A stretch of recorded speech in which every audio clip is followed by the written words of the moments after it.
Welcome back to Starcastic Remarks. Thank you guys for tuning in, but before we get started, I just want to wish my wife a happy birthday.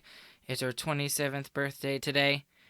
She is the absolute love of my life. She is great to our two kids, and she is a great godly woman, Christian woman.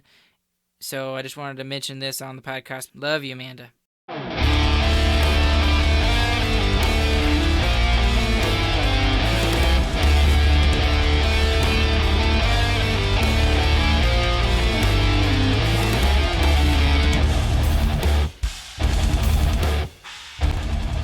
Welcome back to Starcastic Remarks. This is Ryan. I'm here with Chris again. Howdy. And we are super excited about that game one. What's your overall opinion about that game today, Chris? That was a great game. It was fun to watch from the beginning to end. I was on the edge of my seat for pretty much the whole time. I was just happy with it overall. As soon as that last goal from Rope went in, it was just a great sense of relief off my chest. It was great. I loved it. Well, so two things that before we go on to some of our talking points today. First things first, Rope Hintz finally scored his first goal after shooting 24 times, and he finally scored today. Yeah, he's had his fair share of chances too, so it was about time he finds the back of the net. Hopefully that opens up some floodgates and he scores a bunch this series. That would be nice. And especially in Game 5 and Game 6, he had multiple chances to get on the score sheet, and he just didn't. And then I already forgot the second thing. Tyler Seguin scored his first goal. Yeah. So that kind of leads us into our first talking point. The first line scored points today. Yay. Heck a yay. Radulov with 2 goals, so he's not going to score again for the rest of the season. And Seguin scored, and Jamie Benn looked awesome and had 3 assists. So that was pretty sick. Yep. They all looked great. They looked like they were moving their feet hard, and obviously they were on point with their shots. Seguin's shot was a snipe. Radulov's goals were very Radulovish goals. He kind of just threw them at the net, and they found their way in. But that's what we need our big guys to do. We need them to be willing to take those scrappy goals and to get them however we can. Well, and this is what you were talking about before the first series started against Calgary. And we were able to overcome Calgary without our big three scoring like they should have. But if we continue to score like this... Yeah, look at how much easier it is. I know. We take on the Stanley Cup favorites, and we kind of just... We took them to school this game. I mean, they were still close the entire game, but it still felt very much in Dallas's control throughout. Now, I will admit that... I will just say, Jared Bednar, the coach of the Avalanche, came out right after this game, and he was very ticked off. He was very, very mad, and he was making comments such as, it's almost like we were playing with them to see how they would react rather than playing our own game. So that's great. That's kind of a good thing, because it means that we haven't seen the best of the Avalanche yet, so it'll be more exciting against the Stars. But we took advantage of that. Everyone's saying that, the Stars are getting lucky, the Flames imploded on themselves, which, yes, that's true. But we took advantage of that. And then the same thing today. The Avalanche didn't fully show up today. But did we take advantage of that? Yes. That's what we're supposed to do in the playoffs. Yeah, and implosions always have something that the other team did, too. You can't just... And I mean, unless you're literally scoring on yourself, and then you're not going to lose the game. We didn't score with 12 seconds left in that Game 4 just because the Flames let us. I mean, we were grinding the entire period to score that goal. And same thing here. We see that this team is just MacKinnon right now, and we're like, okay, well, we'll go score more goals than MacKinnon. So I think it's definitely pretty ridiculous from hockey personalities to say that. They obviously just don't want to admit that Dallas is a good team, in my opinion. No one wants to talk about Miro Heiskanen. No one wants to talk about how great of a young core we have. It's frustrating from the big personalities. Great place to bring in the Brian Ray tweet, right? So Yes.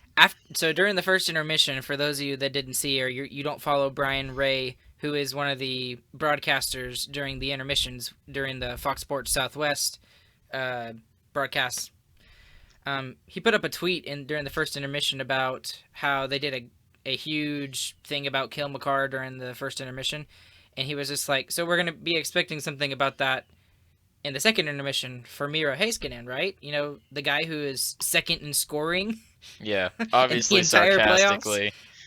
Obviously sarcastic. And of course, no, nothing from NBC during the second intermission We about heard Miro a lot Heiskanen. about MacKinnon in the second intermission. Oh my goodness. And you know, to his credit, he is an incredible player. Other than maybe McDavid and maybe Draisaitl, he is one of the best players in the Yeah, league. right now of the teams that are still in the playoffs, he's definitely the best player. Yes, Like agreed. by far, he's the best. He's the Agreed. best skater. Still playing. So, and he was the best. He was the best player today. Even against Star Skaters, he was the best player. He was the best on the ice. He scored 2 goals by himself, pretty much. So he's kind of nuts. Yeah. So he does deserve to be talked about, but talking about Makar over Heiskanen is kind of ridiculous. Heiskanen is, if you know anything about hockey and you knew what 2 numbers those 2 defensemen were wearing, you would say by far Miro Heiskanen was the better defenseman, and he has been throughout the entire season series.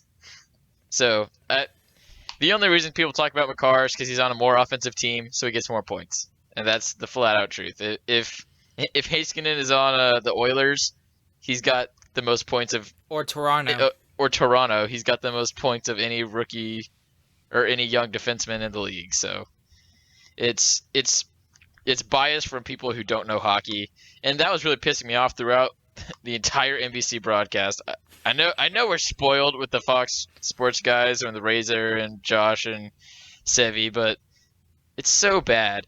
They talked so long about a dump in, and the stupid announcer kept saying the shoot in. And he said it. I thought he made a mistake the first time, but he kept saying shoot in. I was like, it's not a shoot in. Call it a dump in. It's what it's called. He's not trying to shoot the puck. And just little things like that. They don't know what they're talking about. All these guys are ridiculous. I know it's NBC and stuff, but I just wish they would go to a different network. I hate NBC so much. Well, maybe not next year, but the year after when the US TV deal is up. Maybe we'll get ESPN. I would much prefer that. I know a lot of people talk about how they hate ESPN too because they mess up a bunch of hockey stats and stuff. But if they have hockey on their They may pay more attention to it. broadcast, they're gonna pay more attention to it. So, and they have better announcers all around. NBC announcers are terrible. They got a freaking guy who does the Olympics on there. Like, go commentate on some ski jumping. I don't know. Now, that would be an interesting podcast to do. So maybe during the off season, well, the very short off season we will have, maybe that would be something good to talk about. We'll keep that up.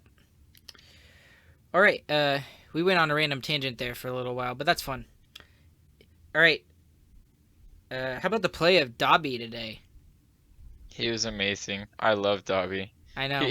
He made so many huge stops and was just finding lanes through traffic to make stops, making himself as big as possible. Holding on. So the biggest thing for me is he was holding on to so many more rebounds than we're used to. So that's Dobby's major downfall as a goaltender, is he gives up a lot of rebounds, especially compared to Ben Bishop, who just swallows everything.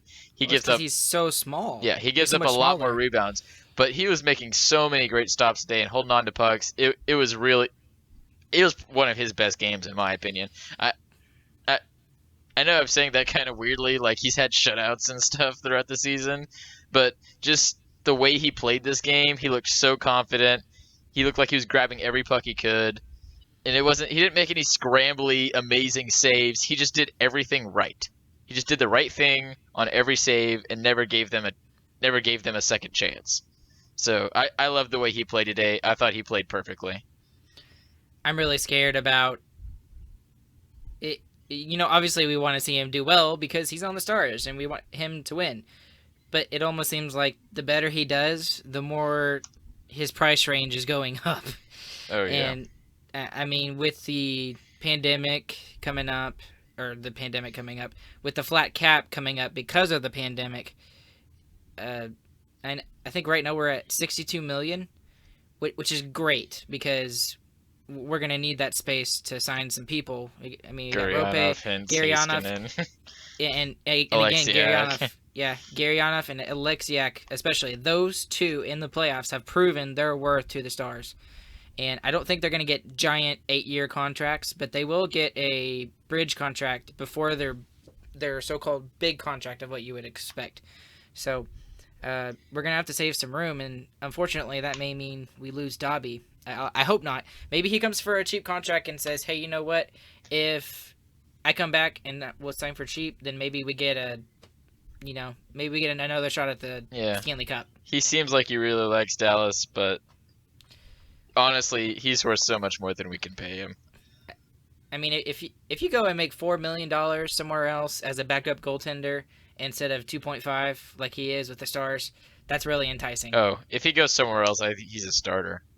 He can go to Vancouver and be a starter. He can go to a lot of places and be a starter, in my opinion. Well, see, that's the only downfall for him, though, is his age. And he only started half of the games. So wherever he goes, he can't be the guy only. He would have to have... Oh, if you asked him, he would tell you he's the guy. He wants to be the guy. I bet he can do it. Well, I'm trying to think of a team that... I don't know, let's say the Devils. So, the Devils don't really have... I mean, they have Mackenzie Blackwood, who is their, goaltender of the future. He's not as good as Carter Hart, but he's still pretty solid. He's not bad. He just has a bad team in front of him, so his stats look kind of bad. But he would need to go to a team like that with somebody who has a already good goaltender to be the backup or maybe be the 1A, 1B. And, I think we started off with this whole Ben Bishop is the starter, Dobby's the backup. But it's been, it didn't matter which goaltender has been in net for the Stars this year. It has been great. I think it is still that way. I think the Bishop still is obviously the starter. I think if you asked Dobby, Right. He would say that too. But you're right. Dobby has been the best backup goaltender in the NHL by far. And This year, and 100%. And we lose Ben Bishop, and we are playing just fine, in my opinion. I think Ben Bishop could steal more games than Dobby could, in my opinion. I think he's overall a better goalie and easier to be more consistent when you're freaking huge. But I wish I could just take a couple of his inches off of his stature and put it on me, and I might actually get to 5'8" or 5'9". I don't know. yeah, but he's been great. Stars haven't missed a beat with him, so he's just an amazing goalie. I hope he stays. I don't think he will, but I hope he goes somewhere, he gets a starter job, and he makes a big playoff push and he carries a team. That'd be awesome. As a fan, it's almost kind of like we're like parents watching this, this kid grow up in front of our eyes, and we know he's fixing to leave the nest, and we're just happy to see him in his last hurrah, and playing so well. Maybe this leads to the cup. Who knows? I think it definitely could. So, Stars look good right now. Yep. All right. So yay Dobby. We talked about Dobby. We talked about the first line. Yay Dobby. And then something that I've really been pushing this last week and a half, and I said it consistently with the Flames, was we have to stay out of the box. Because at the time, the Flames had the best power play percentage. And now going into this series, Colorado had the best percentage. It was like 30 point something. Yeah, we can't get away from it. And you know what? We did that today. We were extremely disciplined. We had one penalty the entire game. Yeah. And if we can play, we have proven to everybody in the NHL that we can beat any team 5-on-5. I believe that. If we get ourselves in trouble and we start having to kill off penalties and stuff like that, that's when we start hurting ourselves, and we have our own Calgary implosion. So I got to credit the Stars tonight. That was absolutely fantastic. That had to have been something they talked about on Friday. Yep. It didn't even look like there was very many plays that could have been called penalties too, and the only one we did have was a pretty ticky-tacky one. There was another penalty. Remember, we had the two penalties, one on Guryanov and one on Graves at the same time when we went 4-on-4.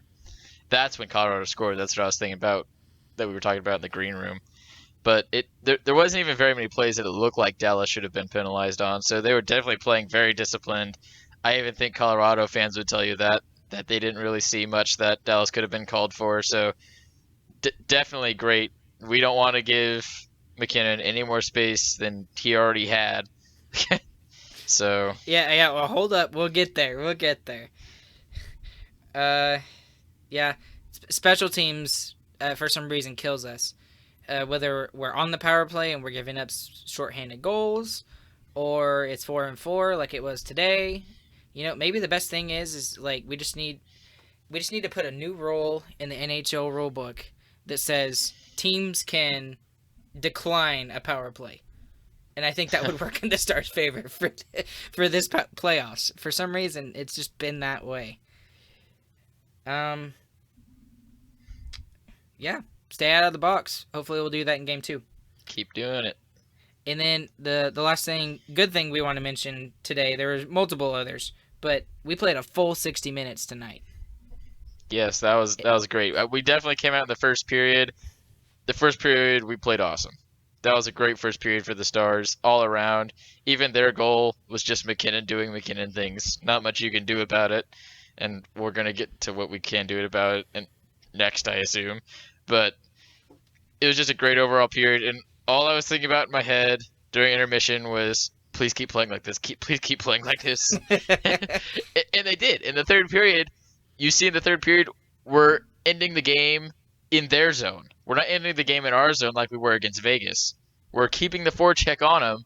We're pressuring them and making them make a play. And if they can't do it, then we're going to stay in their zone and we're going to keep having chances. And that's what leads to our game-sealing goal by Rope. So it's definitely good to see them keeping the pressure on even when we have a lead. And I think that's partially because we have more respect for the team and more respect for the game that we're playing. So I think because earlier on...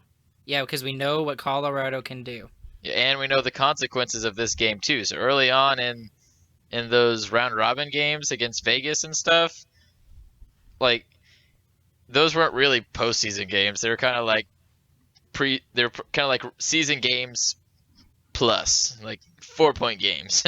Yeah. But everyone knows the stakes of this situation, and everyone knows what Colorado can do, and they can score in a hurry, and they can look terrible, and MacKinnon can score himself. So everyone respects it, understands it, and they keep the pressure on.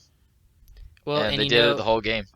And we have to take advantage of this first game, and it almost seemed like the Stars realized that Colorado was not all there tonight, and then they put their game into another level.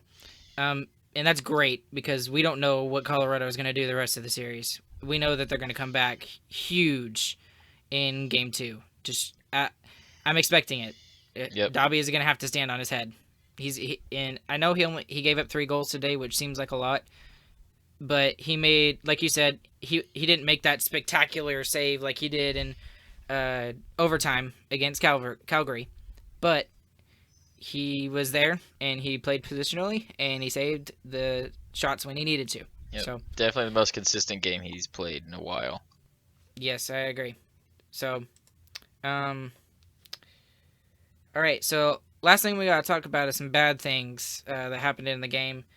And, the only one that we could come up with was what, Christian? We've got to hit MacKinnon. I hate MacKinnon. Every time he touches the puck, he should have Alexiak's butt in his face, and then he needs to be laying on the ice for a while.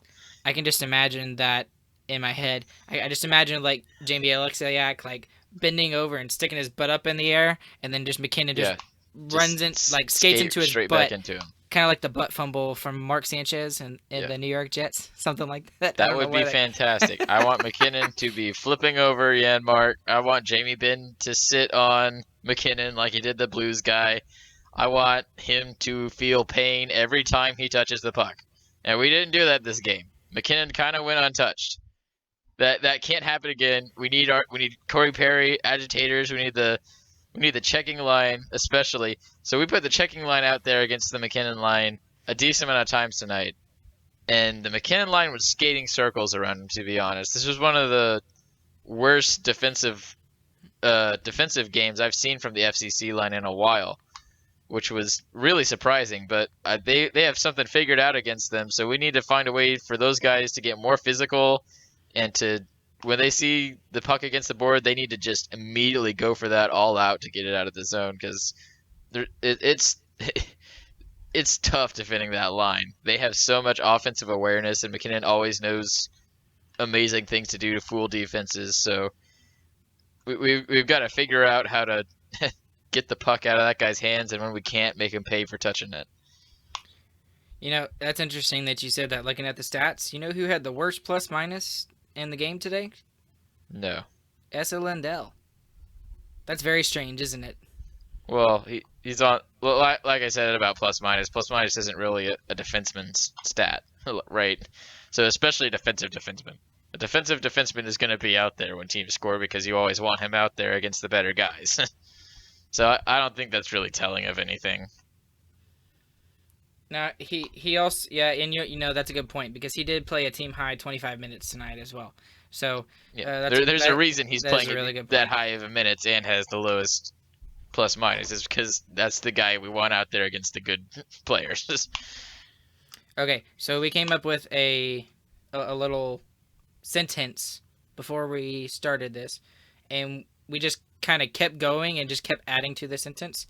So you wrote that down? Oh yeah, I told you. I totally wrote it down. I have it right here. Oh, so okay. I told you I was going to mention this. So okay, so first we started with MacKinnon needs to die, and then we added in a fiery hole, with the flames and the blues, full of snakes and alligators.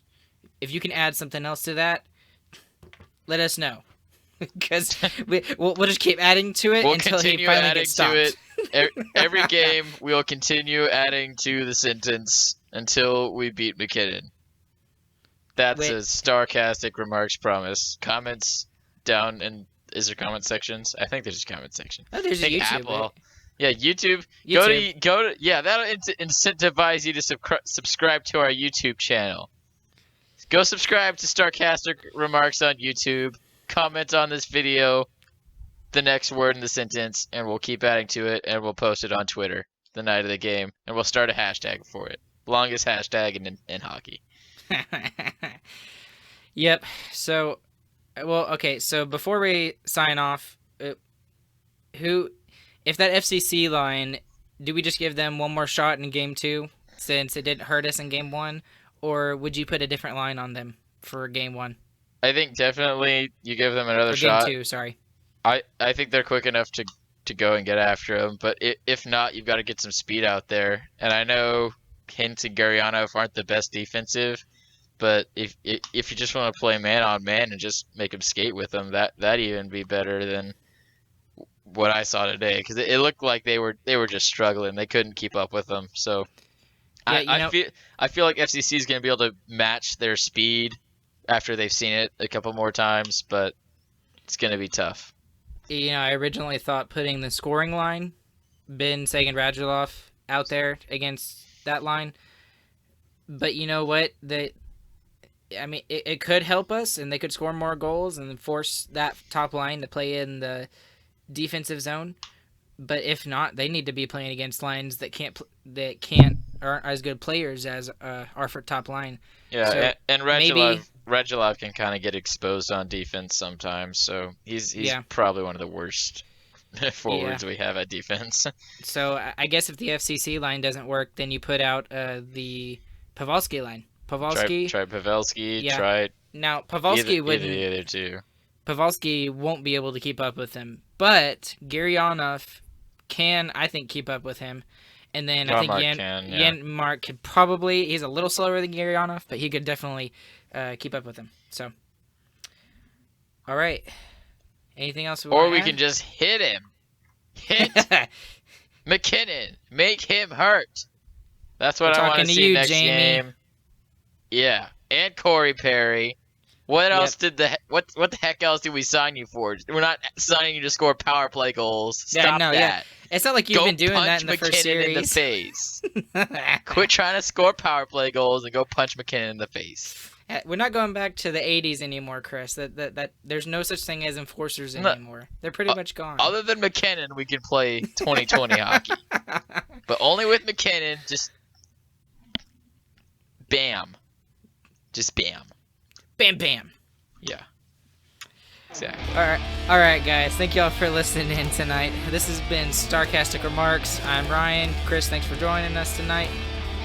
You can follow us on what's that thing? Twitter, yeah, Twitter. The bird one. Yeah, the bird one. I almost said the tweet one. At StarcasticR, and you can also follow us on Facebook as well, on our Facebook page and our YouTube channel, which is titled Starcastic Remarks. And you can also find us wherever you get your podcasts. Stars win tonight with a final score of 5-3. It's a great game. If we continue to play like this, we will win the series. Oh, I forgot. I got to give a quick shout out to Mr. David Satriano, one of the staff writers from the NHL.com. He is the only person out of the entire NHL.com staff that had the Dallas Stars winning this series. NHL.com is morons. They is all stupid. Only one of them picked Dallas to beat Calgary too, so they're all just stupid, moronic dumbos. Woo! Go Yeah. David! Hey, David. Giving you claps to the internet. All right. Thank y'all for joining us tonight. Have a good night. Go Canucks!